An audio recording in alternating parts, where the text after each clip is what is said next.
water pressure in the kitchen. You can see the sediment from the data center. Wow, and that's just from the water coming out of your faucet. Yeah. And this is what's in all pipes. Just the well itself is probably 20,000, and that's not counting any of the All the faucets. replacement Yeah. of the fixtures and That's faucets just and the way. toilets and the lines that come underneath the house. It's overwhelming because you really feel like you are up against this huge wall that you can't penetrate. There's nothing that you can do, and they don't care. Pax Silica.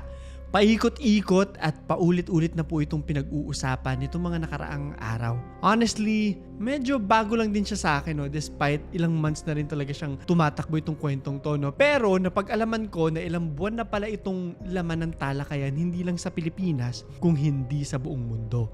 Sa totoo lang, komplikadong usapan pala siya, pero naniniwala po ako na itong issue na to dapat maintindihan nating lahat.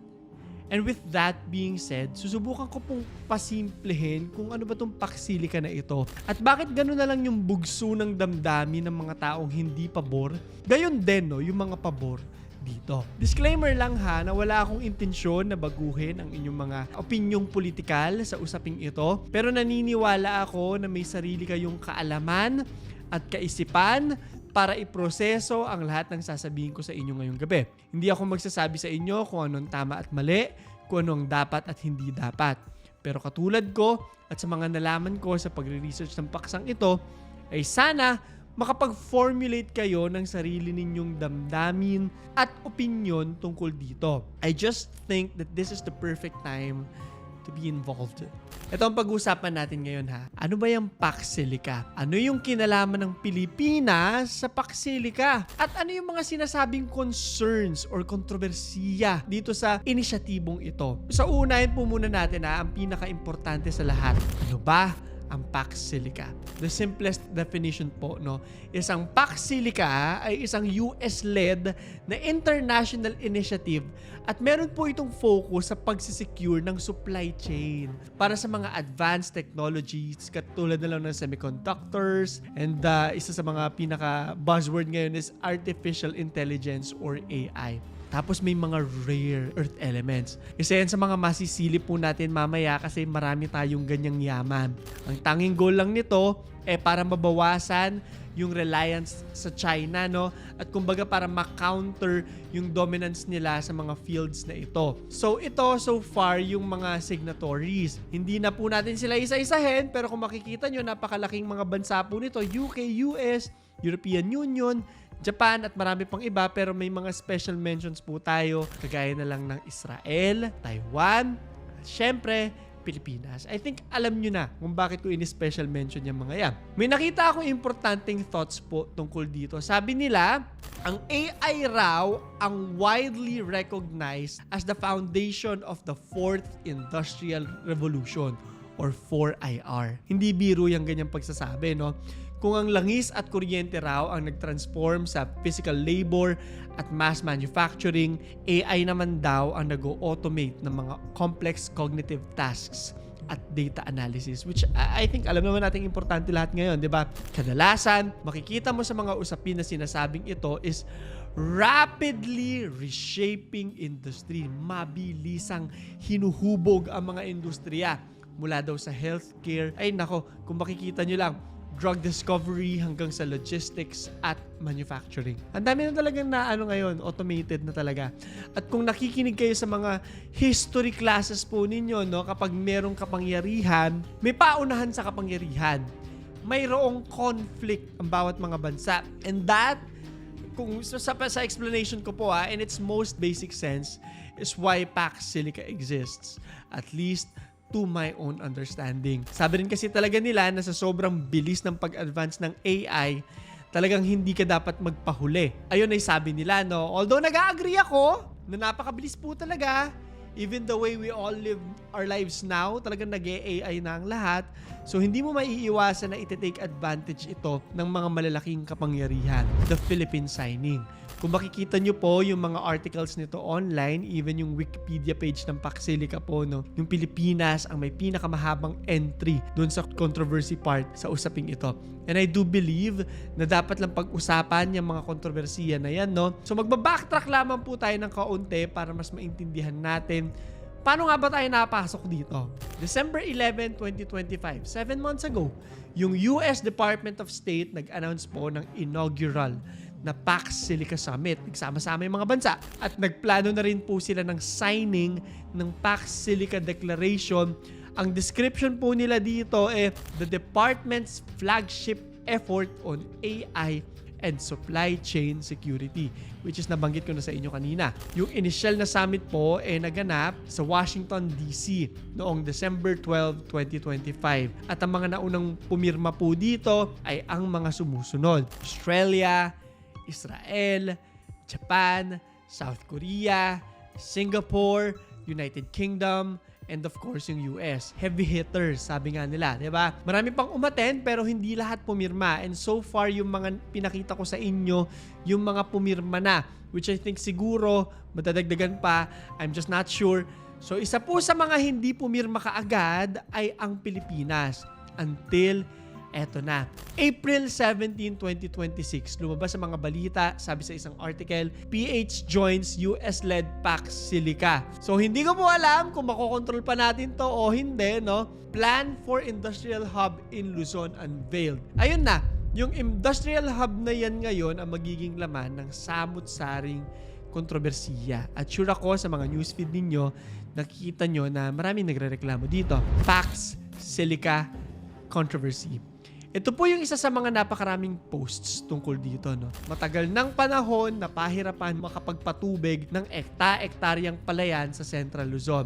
Alam natin to, nakikita natin sa mga balita to, totoo to. So diretso po tayo dun sa post, ang sabi, kaya paano ninyong nasisikmura na unahing tangkilikin at bigyan ng lugar ang AI hubs ng mga dayuhan. Importante rin yan sa usapin natin mamaya ha. Libo-libong gastos para lamang makapagpatubig ng bukirin.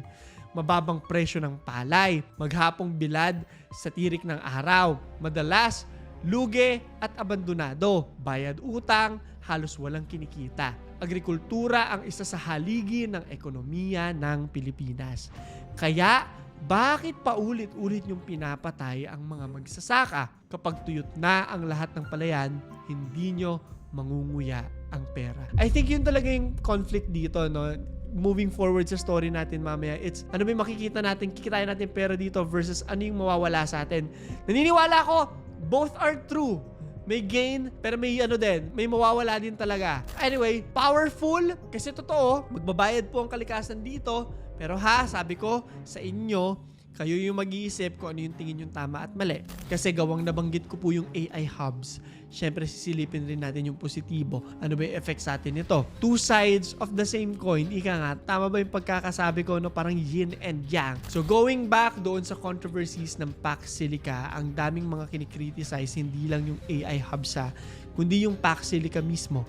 Nandyan yung land use, yung sovereignty, wala daw tayong say dun sa gagamiting lupa. Meron din yung environmental impact, which alam ko, sabi ko sa inyo no, na hindi po ako magkokomentaryo dito, pero yun yung part na magkokomentaryo lang ako. No? Gusto kong pag-isipan nyo rin lahat ng 100 ulit.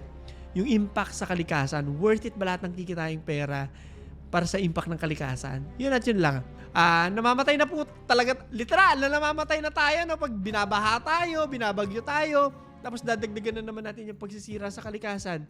And lastly, yung foreign involvement sa mga strategic industries na tinatawag. So nito mga nakaraan, talagang lahat ng mga farmers po talaga no, nangunguna. Farmers groups, mga civil society organizations, mga political blocs, talagang nagre-raise sila no, o bumuboses sila ng kanilang mga concerns sa potential effects nito sa mga local communities. At kung ano nga ba yung papel at epekto nitong Pax Silica sa atin. At makikinabang nga ba talaga tayo dito? Kahit yun yung pangako. Eto na, susuriin at hihimay-himayin na po natin. Ano ang pangako ng Pax Silica? Ito po dito sa isang aking infographics na nakita. Iminungkahi ng Pax Silica ang pagtatayo ng isang 1,620 hektaryang economic security zone sa Pampanga at Tarlac. Ang laking lupa po niya, may mga pictures dyan, pakita ko sa inyo kung gaano siya kalaki. So dito pinoproseso at gagawing produkto yung mga rare minerals na galing mismo sa atin, kagaya na lang ng nickel, copper, chromite at cobalt na crucial sa AI at semiconductor industry. Bakit Pilipinas? So meron po ulit tayong infographics mula CAFA Sketch, nakita ko po yan online, na nagsasummarize nito. Unang-una sa lahat, mayaman ang Pilipinas sa critical minerals, yung mga rare earth minerals na binabanggit ko kanina. Isa ang Pilipinas sa pinakamalaking reserba ng nickel, copper, chromite at cobalt. Napapaisip nga lang din ako, no?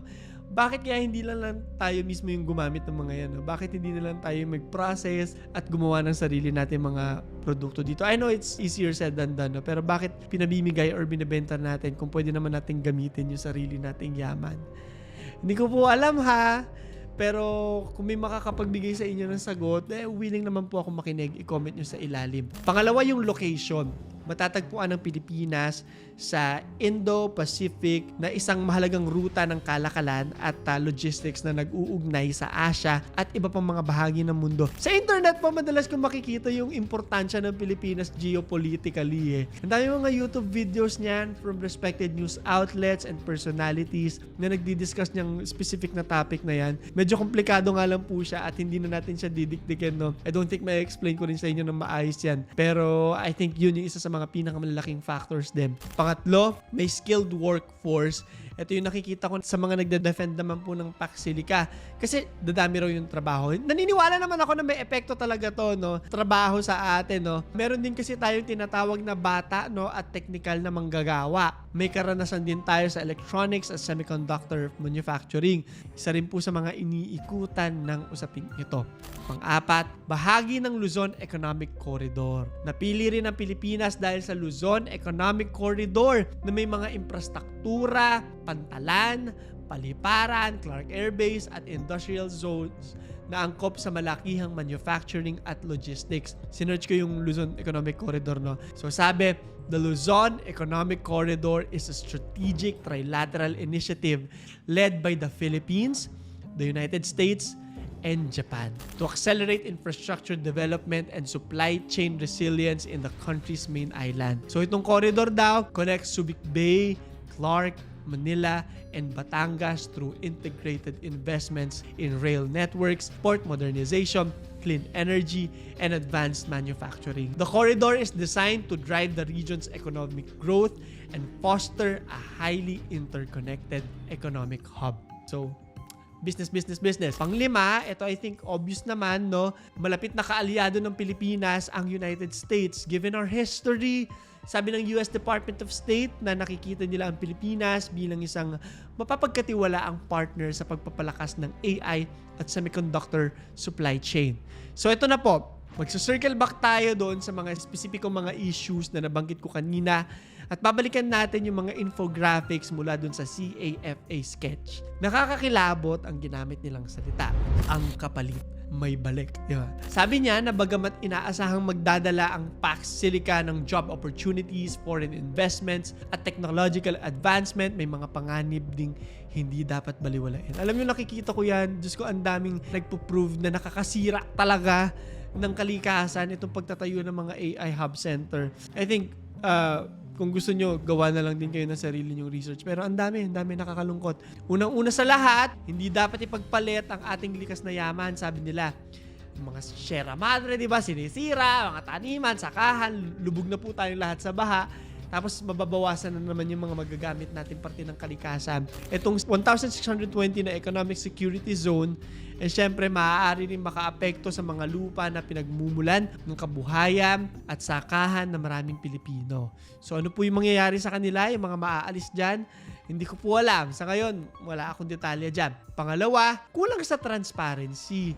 Marami pa rin hindi malinaw sa implementasyon ng proyekto, kabilang ang tunay na magiging benepisyo nito sa mga lokal na komunidad. Yung argument nga na nakikita ko po is parang binibigay natin yung malaking lupang to sa ibang bansa, tapos parang wala na tayong say dun sa lupa na yun. Parang pinamigay. Yun yung argument na madalas ko nakikita po sa aking newsfeed, no? Pangatlo, maaaring lumawak ang pagmimina at masira ang kalikasan. Syempre, parang naka-fast track na yung pagkuha ng mga bagay-bagay sa atin, mga rare minerals natin. Ito yung part na hindi po talaga ako makakapagtikom ng aking bibig. Yung sa ibang aspeto, sige kayong bahala kung kikita, hindi, kung masama or hindi, kayong bahala dyan. Pero kapag kalikasan po, naniniwala ako na tama na. Awat na. Sabi dito na maaaring lumawak ang pagmimina ng critical mineral na posibleng magdulot ng pinsala sa kalikasan.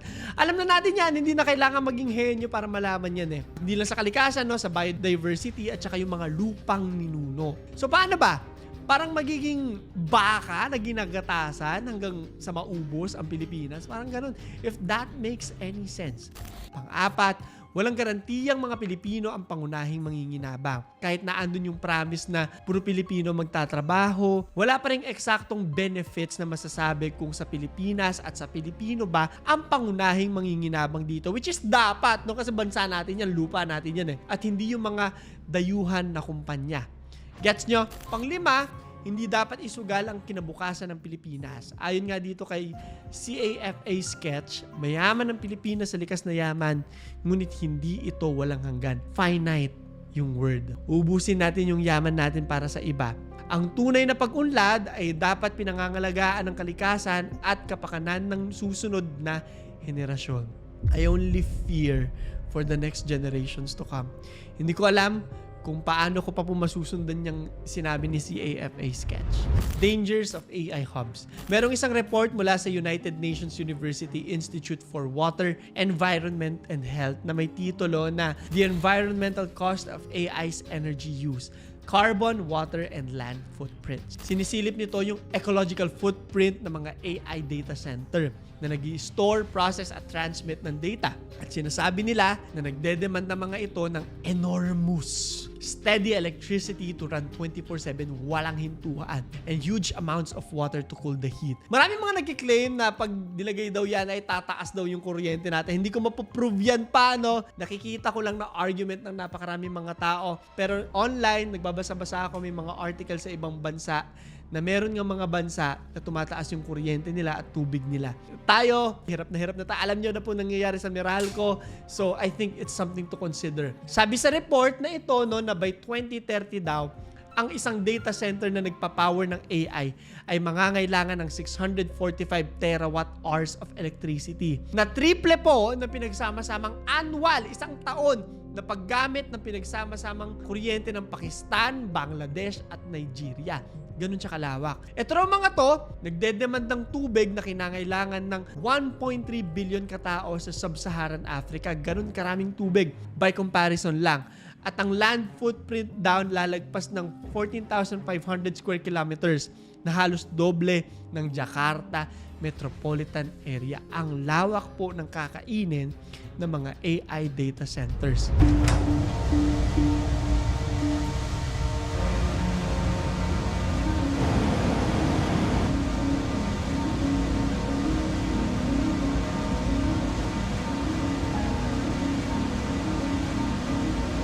I can just feel it. Yes, the heat. Yes, you can basically dry clothes here. Yeah, this is perfect. Yes, exactly. Yeah. So, meron mga groups online na nagpo-post against this at gagamitin natin example itong mula sa League of Filipino Students. Sabi, what the PAX? Magkakaroon daw ng public forum sa PAX Silica at kung paano ito malalabanan doon sa UP Diliman. Nakalagay dyan. Dito sa picture, makikita yung mga pinapakitang maaaring maging problema. Kagaya ng stolen resources, rent-free land use, 20 million liter daily water consumption, Diyos ko, war production, environmental damage, at misused farmlands. Nagtatanong sila, payag ka sa November na raw opisyal na pipirmahan ang PAX Silica AI Hub Framework. Shutdown PAX Silica. Ito last na po talaga. Sabi dito na ang mga rice farms kailangan ng 7 to 15 millions of water to operate sa loob ng 3 to 5 months. Habang itong PAX Silica AI Hubs naman kakain ng 20 to 30 million liters of water to operate sa loob lang ng isang araw. Tanong nila, payag ka. May tubig para sa mga AI hubs pero walang tubig para sa mga palayan. Something to think about. Sa buong mundo po ito dinidiscuss ha. Maraming mga bansa ang nagbaban or nagko-consider ng iban ito. I think yung New York binan na rin nila. Hindi ko alam kung ano magiging desisyon po dito sa atin. At kaya na sinasabi ko, hindi ako magsasabi sa inyo kung anong tama at mali, pero naniniwala ako na kung anong magiging boses natin sa isyong to, yun ang magiging kinabukasan natin. So choose wisely, ika nga. Maraming salamat po sa mga nag-request ng ating kwento at sa mga nagre-request po sa akin sa Instagram. Message lamang po kayo, no? Ini-screenshot po namin yung mga request ninyo. Tag nyo rin ako sa mga stories ninyo. Like, subscribe at notification bell para sa mga kwentong katulad nito. At eto na yung ating question of the day. Payag ka ba o tutol sa Pax Silica? Ano ang boses mo? I-comment mo sa ilalim. So yun lamang po. Ito si Clara III at ito ang ating kwento.